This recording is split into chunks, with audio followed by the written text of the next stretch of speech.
জামালপুরে চাষ হচ্ছে সৌদি আরবের বারহি ও মেডজুল জাতের খেজুর। সদর উপজেলার স্থানীয় এক ব্যবসায়ী ৩ একর জায়গা জুড়ে গড়ে তুলেছেন এই খেজুর বাগান। ৫ বছর আগে করা খেজুর বাগানে গত ৩ বছর ধরেই নিয়মিত ফলন আসছে। খেতে সুস্বাদু ও রঙের কারণে আকর্ষণীয় এই খেজুরের বেশ চাহিদা থাকায় খেজুরের পাশাপাশি চারা বিক্রি করে সফলতা পেয়েছেন এই উদ্যোক্তা। জামালপুর প্রতিনিধি আসমাউল আসিফের পাঠানো রিপোর্ট।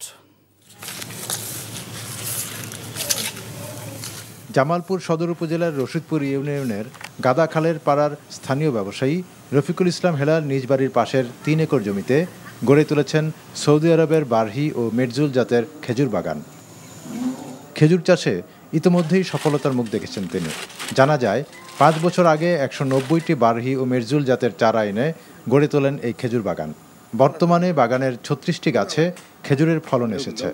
থোকায় থোকায় প্রতিটি গাছে শোভা পাচ্ছে হলুদ বর্ণের খেজুর। বাজারের তুলনায় এই বাগানে চাষ করা খেজুরের দাম অনেকটাই কম। সুনাম ছড়িয়ে পড়ায় অনেকেই সুস্বাদু এই খেজুর ও এর চারা কিনতে আসছেন বাগানে।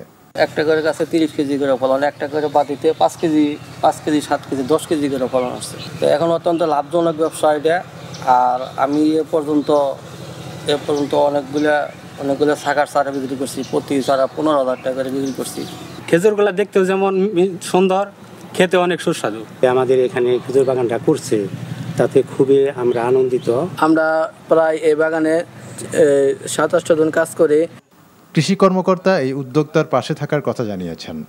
আমরা তাকে একটা কৃষি উদ্যোক্তা গ্রুপে, একটা প্রকল্পের গ্রুপে অন্তর্ভুক্ত করেছি। তাকে আমরা একটা প্রদর্শনী, ভার্মি কম্পোস্টের প্রদর্শনী দিয়েছি। সেই কম্পোস্ট উৎপাদন করে সেই বাগানে ব্যবহার করছে।